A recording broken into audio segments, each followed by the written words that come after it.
Cain carried a heavy burden. He had committed a terrible act, one that separated him from his family and his God. The mark on his forehead was a constant reminder of his sin, a branding of his guilt. The earth itself seemed to reject him, cursed for his sake. Leaving the only home he had ever known, Cain ventured east, toward the land of Nod. His heart ached with remorse and uncertainty. The world stretched before him, vast and unforgiving. Cain's journey was not only physical, but also deeply spiritual. He had strayed from the path of righteousness, succumbing to jealousy and anger. The consequences of his actions were devastating, leaving him lost and alone. Yet, within the depths of his despair, a flicker of hope remained. The very act of leaving, of seeking a new beginning, suggested a yearning for redemption. Cain's exile, though self-inflicted, offered a chance for introspection and, perhaps, a glimmer of atonement.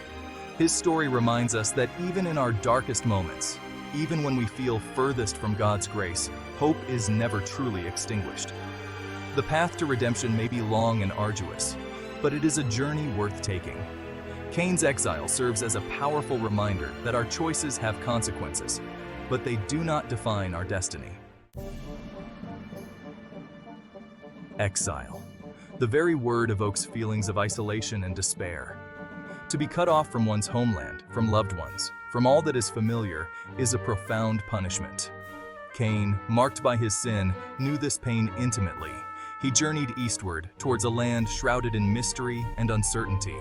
Every step took him further from the world he knew, deeper into the heart of his own solitude. The land of Nod, east of Eden, was an uncharted territory. It represented the unknown, a place of both fear and possibility. For Cain, it became a crucible, a testing ground for his soul. Stripped of his former life, he was forced to confront the consequences of his actions. Loneliness became his constant companion, a stark reminder of his isolation from God and man. Yet, even in exile, there was a glimmer of hope. The very act of leaving, of embracing the unknown, suggested a willingness to change. Cain could have easily surrendered to despair, but he chose to persevere. He built a city, a testament to his resilience and his desire to create something new, something meaningful in this unfamiliar land.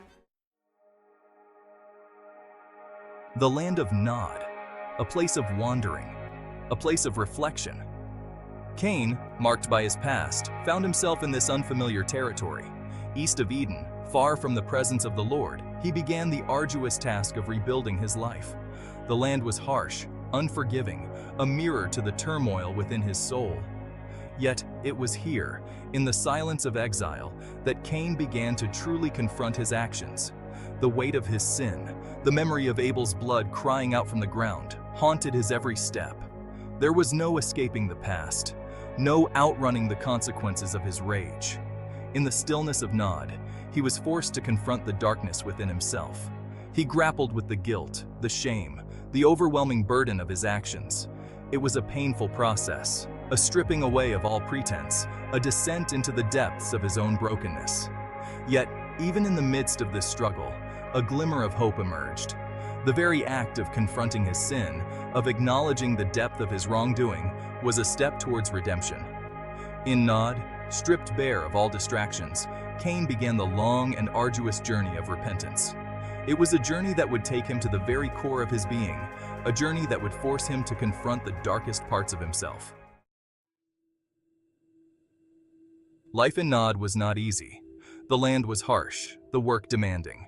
Cain, burdened by guilt, faced each day with a heavy heart. Yet, he persevered. He toiled, he built, he created. In the sweat of his brow and the labor of his hands, he found a measure of solace. The act of creation, of bringing forth life from the barren earth, became a balm for his wounded soul. He had taken a life, yes, but now he nurtured life. He taught his children the ways of the land, the skills of survival. He shared with them the stories of his past, not shying away from his mistakes, but using them as cautionary tales. In their eyes, he saw not judgment, but love, a reflection of the forgiveness he so desperately craved. His journey teaches us that even in our darkest moments, we can find purpose. We can use our pain, our regrets, as fuel for growth. Cain's story is a testament to the resilience of the human spirit, our ability to find meaning and purpose even in the face of adversity. It reminds us that redemption is not about erasing the past, but about learning from it and striving to create a better future. When someone we love turns away from their faith, it can be a heart-wrenching experience. We may feel confused, hurt, and unsure of how to help. Perhaps you see a glimmer of Cain's struggle in their eyes, a pain they can't quite articulate. Remember, their journey is their own, but your compassion can be a beacon of light. Start by listening without judgment. Create a safe space for them to share their doubts, fears, and questions. Avoid offering unsolicited advice or forcing your beliefs upon them. Instead, meet them where they are with empathy and understanding. Remind them that it's okay to question, to doubt, to wrestle with their faith. These struggles can be opportunities for spiritual growth and a deeper understanding of their own beliefs. Share your own faith journey, including your own doubts and challenges, to show them that they are not alone. Let them know that your love for them is unconditional, regardless of where they are on their spiritual path. Invite them to engage in open and honest conversations about faith, but respect their boundaries if they need space. Remember that faith is a deeply personal journey, and what helps one person may not work for another. Cain's story, though ancient, resonates deeply with the human experience. It speaks of guilt, of exile, of the long and arduous journey of redemption. But above all, it speaks of hope. Even in his darkest hour, when burdened by the weight of his sin, Cain found the strength to go on. He embraced the unknown, faced his demons, and slowly, painstakingly, rebuilt his life. His journey reminds us that faith is not a destination, but a journey, fraught with challenges and uncertainties. There will be times when we stumble, when we stray from the path, when the weight of our mistakes threatens to crush us. It is in these moments that we must cling to hope, to the belief that even in the midst of our brokenness, God's grace is sufficient. Cain's story is a testament to the enduring power of faith, hope, and love. It reminds us that even in our darkest moments, we are not alone. God is always with us, ready to forgive, to heal, and to guide us back to the path of righteousness. Like a flickering candle in the darkness, our faith may waver at times, but it can never be extinguished as long as we continue to nurture it.